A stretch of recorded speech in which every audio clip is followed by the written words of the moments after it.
Maka Bildad orang Suah menjawab, kekuasaan dan kedahsyatan ada pada Dia yang menyelenggarakan damai di tempatnya yang tinggi. Dapatkah dihitung pasukannya? Dan siapakah yang tidak disinari terangnya? Bagaimana manusia benar di hadapan Allah, dan bagaimana orang yang dilahirkan perempuan itu bersih. Sesungguhnya, bahkan bulan pun tidak terang, dan bintang-bintang pun tidak cerah di matanya. Lebih-lebih lagi manusia yang adalah berenga, anak manusia yang adalah ulat.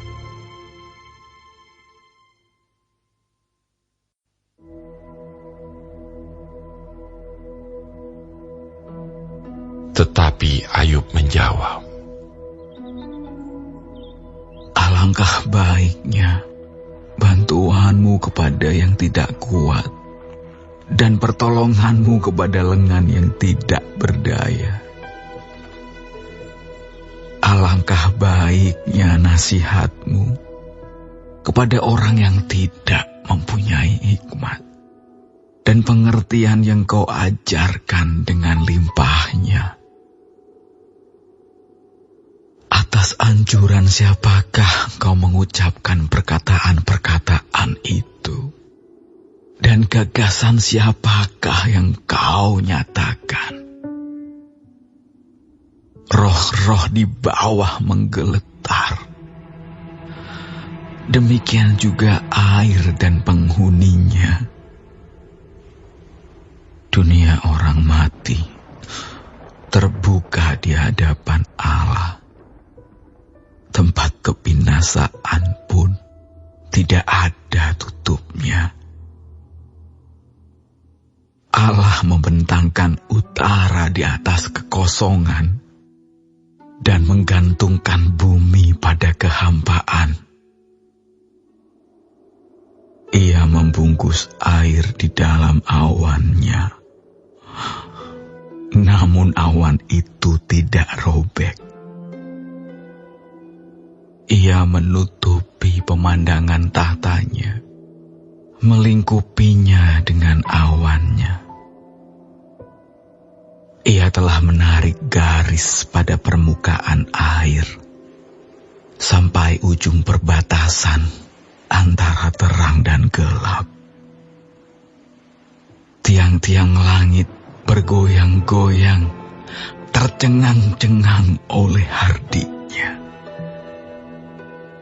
Ia telah meneduhkan laut dengan kuasanya, dan meremukkan Rahab dengan kebijaksanaannya. Oleh nafasnya, langit menjadi cerah. Tangannya menembus ular yang tangkas.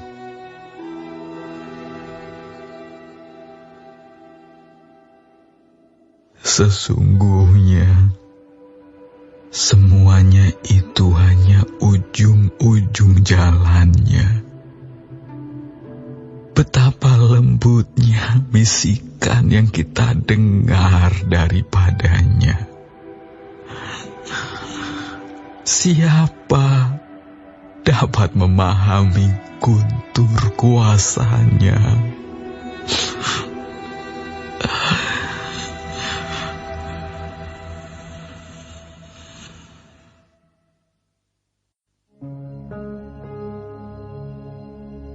Maka Ayub melanjutkan uraiannya. Demi Allah yang hidup, yang tidak memberi keadilan kepadaku, dan demi yang Maha Kuasa yang memedihkan hatiku, selama nafasku masih ada padaku, dan roh Allah masih di dalam lubang hidungku, maka bibirku sungguh sungguh tidak akan mengucapkan kecurangan, dan lidahku tidak akan melahirkan tipu daya. Aku sama sekali tidak membenarkan kamu. Sampai binasa aku tetap mempertahankan bahwa aku tidak bersalah. Kebenaranku kupegang teguh dan tidak kulepaskan. Hatiku tidak mencela sehari pun daripada umurku. Biarlah musuhku mengalami seperti orang fasik, dan orang yang melawan aku seperti orang yang curang. Karena apakah harapan orang durhaka kalau Allah menghabisinya, kalau ia menuntut nyawanya? Apakah Allah akan mendengar teriaknya jika kesesakan menimpa dia? Dapatkah ia bersenang-senang karena Yang Maha Kuasa dan berseru kepada Allah setiap waktu? Aku akan mengajari kamu tentang tangan Allah. Apa yang dimaksudkan oleh Yang Maha Kuasa tidak akan kusembunyikan. Sesungguhnya kamu sekalian telah melihatnya sendiri. Mengapa kamu berpikir yang tidak-tidak? Inilah bagian orang fasik yang ditentukan Allah dan milik pusaka orang-orang lalim yang mereka terima dari Yang Maha Kuasa. Kalau anak-anaknya bertambah banyak, mereka menjadi makanan pedang dan anak cucunya tidak mendapat cukup makan.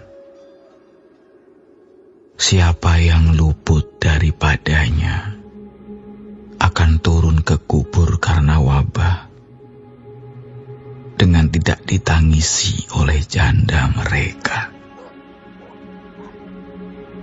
Jikalau ia menimbun uang seperti debu banyaknya, dan menumpuk pakaian seperti tanah liat, sekalipun ia yang menumpuknya, namun orang benar yang akan memakainya, dan orang yang tidak bersalah yang akan membagi-bagi uang itu. Ia mendirikan rumahnya seperti sarang laba-laba, seperti gubuk yang dibuat penjaga. Sebagai orang kaya, ia membaringkan diri, tetapi tidak dapat ia mengulanginya. Ketika ia membuka matanya, maka tidak ada lagi semuanya itu. Kedahsyatan mengejar dia seperti air bah. Pada malam hari ia diterbangkan badai. Angin timur mengangkatnya, lalu lenyaplah ia. Ia dilemparkannya dari tempatnya. Dengan tak kenal belas kasihan, Allah melempari dia. Dengan cepat, ia harus melepaskan diri dari kuasanya. Oleh karena dia, orang bertepuk tangan dan bersuit-suit karena dia dari tempat kediamannya.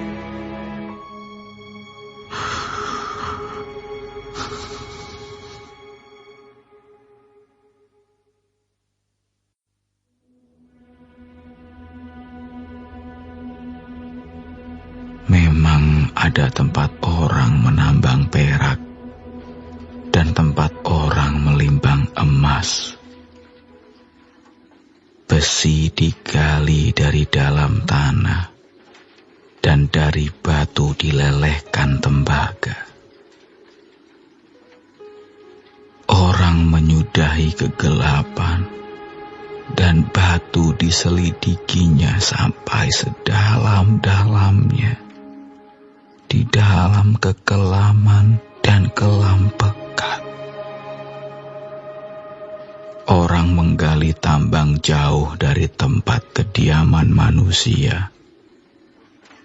Mereka dilupakan oleh orang-orang yang berjalan di atas. Mereka melayang-layang jauh dari manusia. Tanah yang menghasilkan pangan, di bawahnya dibongkar bangkir seperti oleh api. Batunya adalah tempat menemukan lazurit yang mengandung emas urai. Jalan ke sana tidak dikenal seekor burung buas pun, dan mata elang tidak melihatnya. Binatang yang ganas tidak menginjakkan kakinya di sana, dan singa tidak melangkah melaluinya. Manusia melekatkan tangannya pada batu yang keras. Ia membongkar bangkir gunung-gunung sampai pada akar-akarnya. Di dalam gunung batu, ia menggali terowongan, dan matanya melihat segala sesuatu yang berharga. Air sungai yang merembes di bendungnya, dan apa yang tersembunyi di bawahnya ke tempat terang. Tetapi, di mana hikmat dapat diperoleh? Di mana tempat akal budi? Jalan ke sana tidak diketahui manusia, dan tidak didapati di negeri orang hidup.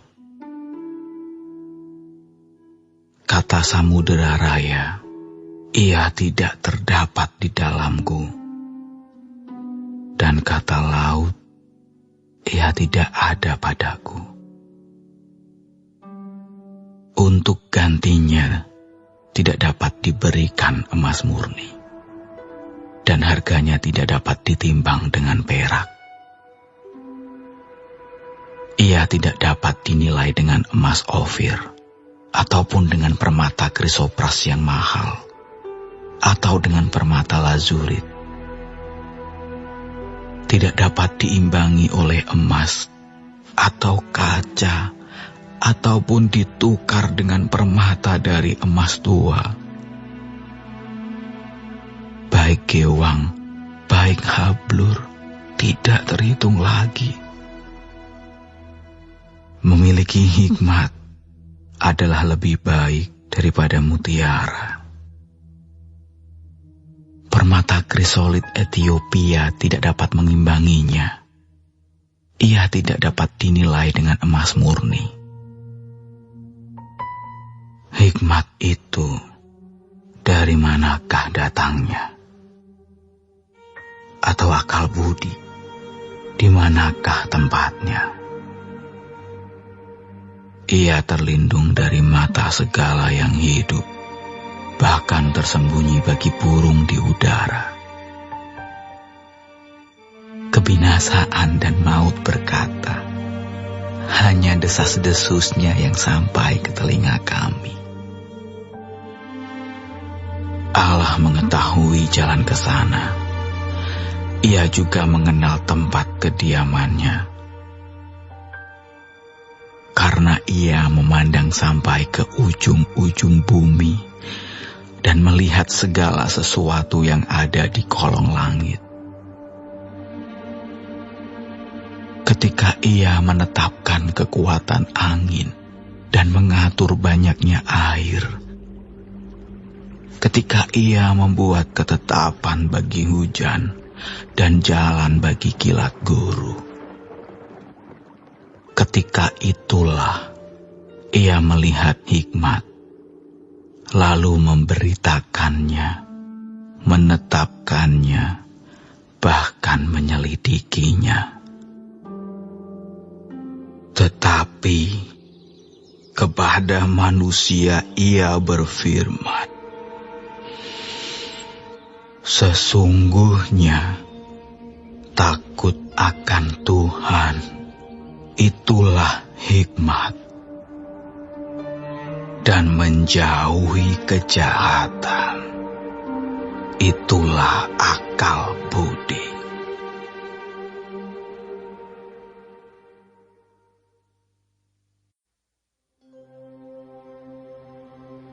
Untuk pemimpin biduan dari Bani Korah, Mazmur.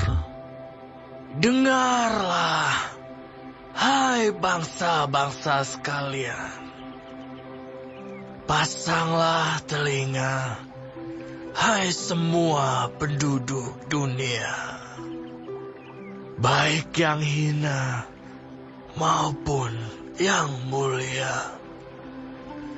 Baik yang kaya maupun yang miskin bersama-sama. Mulutku akan mengucapkan hikmat, dan yang direnungkan hatiku ialah pengertian. Aku akan menyendengkan telingaku kepada Amsal, akan mengutarakan peribahasaku dengan bermain kecapi. Mengapa aku takut pada hari-hari celaka, pada waktu aku dikepung oleh kejahatan pengejar-pengejarku? Mereka yang percaya akan harta bendanya dan memegahkan diri dengan banyaknya kekayaan mereka. Tidak seorang pun dapat membebaskan dirinya atau memberikan tebusan kepada Allah ganti nyawanya.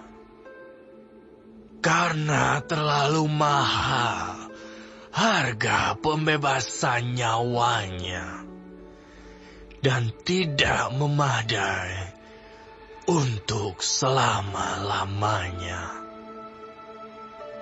supaya ia tetap hidup untuk seterusnya dan tidak melihat lubang kubur. Sungguh akan dilihatnya orang-orang yang mempunyai hikmat mati, orang-orang bodoh dan dungu pun binasa bersama-sama, dan meninggalkan harta benda mereka untuk orang lain. Kubur mereka ialah rumah mereka untuk selama-lamanya. Tempat kediaman mereka turun-menurun. Mereka menganggap ladang-ladang milik mereka. Tetapi dengan segala kegemilangannya, manusia tidak dapat bertahan. Ia boleh disamakan dengan hewan yang dibinasakan. Inilah jalannya orang-orang yang percaya kepada dirinya sendiri. Ajal orang-orang yang gemar akan perkataannya sendiri. Selah. Seperti domba, mereka meluncur ke dalam dunia orang mati, digembalakan oleh maut. Mereka turun langsung ke kubur. Perawakan mereka hancur. Dunia orang mati menjadi tempat kediaman mereka. Tetapi Allah akan membebaskan nyawaku dari cengkeraman dunia orang mati. Sebab Ia akan menarik aku. Selah. Janganlah takut. Apabila seseorang menjadi kaya, apabila kemuliaan keluarganya bertambah, sebab pada waktu matinya, semuanya itu tidak akan dibawanya serta kemuliaannya tidak akan turun mengikuti dia. Sekalipun ia menganggap dirinya berbahagia pada masa hidupnya, sekalipun orang menyanjungnya, karena ia berbuat baik terhadap dirinya sendiri, namun ia akan sampai kepada angkatan nenek moyangnya, yang tidak akan melihat terang untuk seterusnya. Manusia yang dengan segala kegemilangannya tidak mempunyai pengertian, boleh disamakan dengan hewan yang dibinasakan.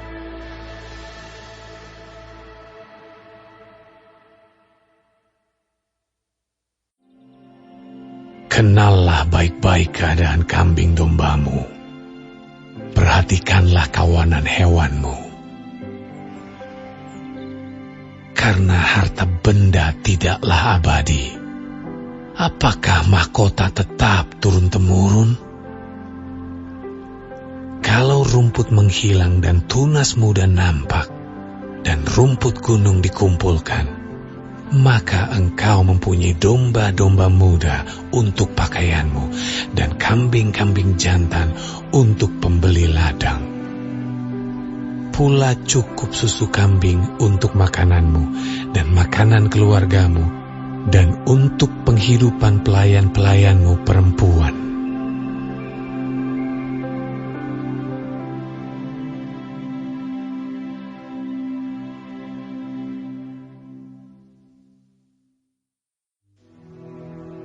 Pada waktu itu ada pula orang banyak di situ yang besar jumlahnya, dan karena mereka tidak mempunyai makanan, Yesus memanggil murid-muridnya dan berkata, Hatiku tergerak oleh belas kasihan kepada orang banyak ini.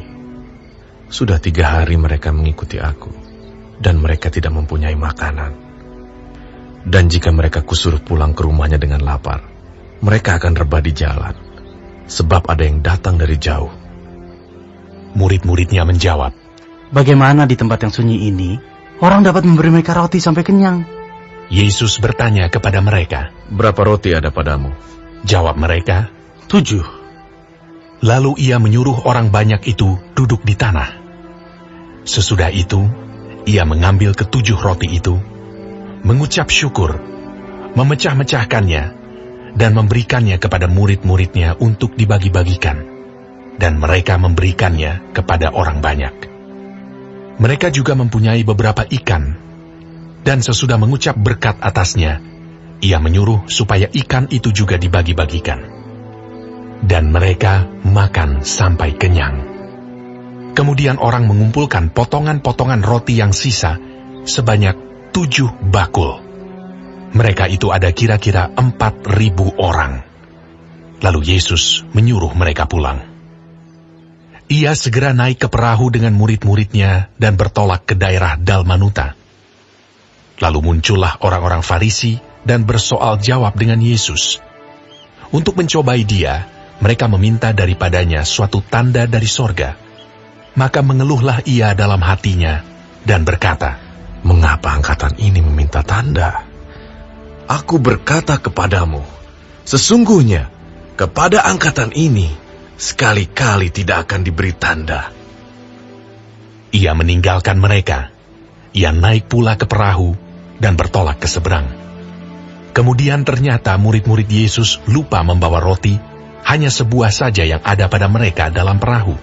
Lalu Yesus memperingatkan mereka.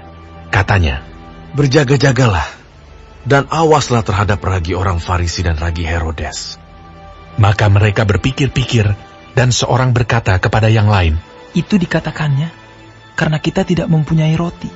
dan ketika Yesus mengetahui apa yang mereka perbincangkan, ia berkata, "Mengapa kamu memperbincangkan soal tidak ada roti? Belum jugakah kamu faham dan mengerti? Telah degilkah hatimu? Kamu mempunyai mata. Tidakkah kamu melihat? Dan kamu mempunyai telinga. Tidakkah kamu mendengar? Tidakkah kamu ingat lagi pada waktu aku memecah-mecahkan 5 roti untuk 5.000 orang itu?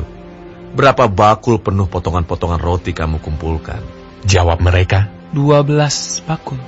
"Dan pada waktu 7 roti untuk 4.000 orang itu, berapa bakul penuh potongan-potongan roti kamu kumpulkan?" Jawab mereka. 7 bakul. Lalu katanya kepada mereka, "Masihkah kamu belum mengerti?" Kemudian tibalah Yesus dan murid-muridnya di Betsaida. Di situ orang membawa kepada Yesus seorang buta, dan mereka memohon kepadanya supaya ia menjamah dia. Yesus memegang tangan orang buta itu dan membawa dia keluar kampung.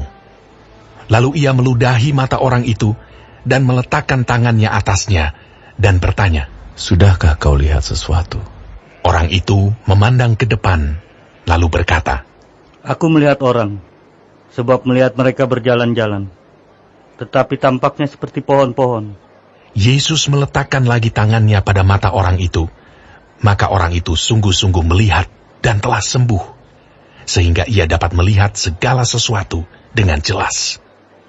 Sesudah itu, Yesus menyuruh dia pulang ke rumahnya dan berkata, "Jangan masuk ke kampung." Kemudian Yesus beserta murid-muridnya berangkat ke kampung-kampung di sekitar Kaisarea Filipi. Di tengah jalan, ia bertanya kepada murid-muridnya.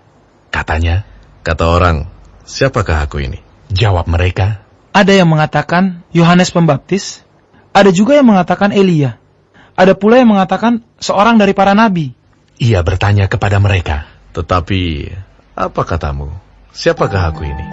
Maka jawab Petrus. Engkau adalah Mesias. Lalu Yesus melarang mereka dengan keras supaya jangan memberitahukan kepada siapapun tentang dia. Kemudian mulailah Yesus mengajarkan kepada mereka bahwa anak manusia harus menanggung banyak penderitaan dan ditolak oleh tua-tua, imam-imam kepala, dan ahli-ahli Taurat, lalu dibunuh dan bangkit sesudah 3 hari. Hal ini dikatakannya dengan terus terang. Tetapi Petrus menarik Yesus ke samping dan menegur dia. Maka berpalinglah Yesus dan sambil memandang murid-muridnya, ia memarahi Petrus. Katanya, "Hanyalah iblis, sebab engkau bukan memikirkan apa yang dipikirkan Allah, melainkan apa yang dipikirkan manusia."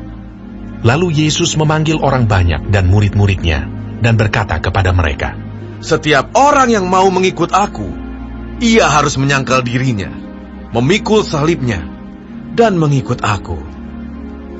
Karena siapa yang mau menyelamatkan nyawanya, ia akan kehilangan nyawanya. Tetapi barang siapa kehilangan nyawanya karena aku, dan karena Injil, ia akan menyelamatkannya. Apa gunanya seorang memperoleh seluruh dunia, tetapi ia kehilangan nyawanya? Karena apakah yang dapat diberikannya sebagai ganti nyawanya?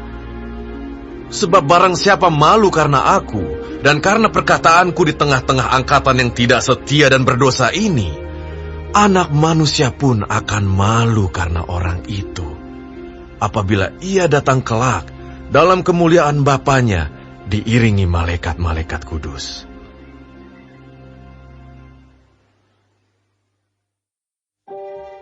Apakah ada seorang di antara kamu yang jika berselisih dengan orang lain, berani mencari keadilan pada orang-orang yang tidak benar, dan bukan pada orang-orang kudus?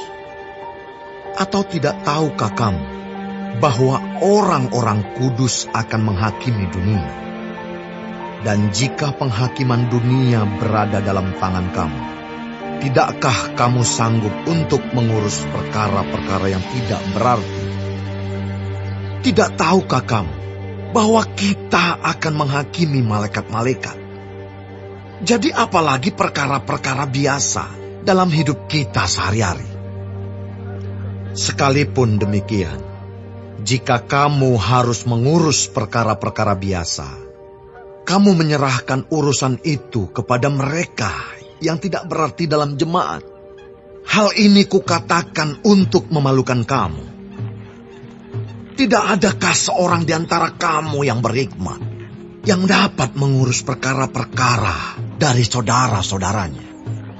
Adakah saudara yang satu mencari keadilan terhadap saudara yang lain, dan justru pada orang-orang yang tidak percaya? Adanya saja perkara di antara kamu yang seorang terhadap yang lain telah merupakan kekalahan bagi kamu.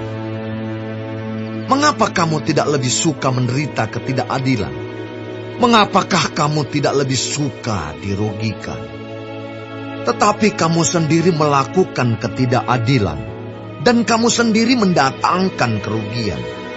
Dan hal itu kamu buat terhadap saudara-saudaramu. Atau tidak tahukah kamu bahwa orang-orang yang tidak adil tidak akan mendapat bagian dalam kerajaan Allah? Janganlah sesat. Orang cabul, penyembah berhala, orang berzina, banci, orang pemburit, pencuri, orang kikir, pemabuk, pemfitnah, dan penipu tidak akan mendapat bagian dalam kerajaan Allah. Dan beberapa orang di antara kamu demikianlah dahulu. Tetapi kamu telah memberi dirimu disucikan. Kamu telah dikuduskan. Kamu telah dibenarkan dalam nama Tuhan Yesus Kristus dan dalam roh Allah kita. Segala sesuatu halal bagiku, tetapi bukan semuanya berguna. Segala sesuatu halal bagiku, tetapi aku tidak membiarkan diriku diperhamba oleh suatu apapun. Makanan adalah untuk perut, dan perut untuk makanan. Tetapi kedua-duanya akan dibinasakan Allah. Tetapi tubuh bukanlah untuk percabulan, melainkan untuk Tuhan, dan Tuhan untuk tubuh. Allah yang membangkitkan Tuhan akan membangkitkan kita juga oleh kuasanya. Tidak tahukah kamu bahwa tubuhmu adalah anggota Kristus? Akan kuambilkah anggota Kristus untuk menyerahkannya kepada percabulan? Sekali-kali tidak.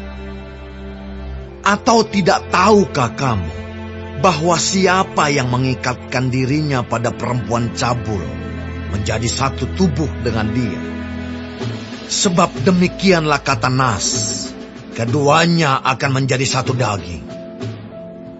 Tetapi siapa yang mengikatkan dirinya pada Tuhan menjadi satu roh dengan dia. Jauhkanlah dirimu dari percabulan. Setiap dosa lain yang dilakukan manusia terjadi di luar dirinya. Tetapi orang yang melakukan percabulan berdosa terhadap dirinya sendiri. Atau tidak tahukah kamu bahwa tubuhmu adalah bait Roh Kudus yang diam di dalam kamu, Roh Kudus yang kamu peroleh dari Allah, dan bahwa kamu bukan milik kamu sendiri, sebab kamu telah dibeli dan harganya telah lunas dibayar. Karena itu, muliakanlah Allah dengan tubuhmu.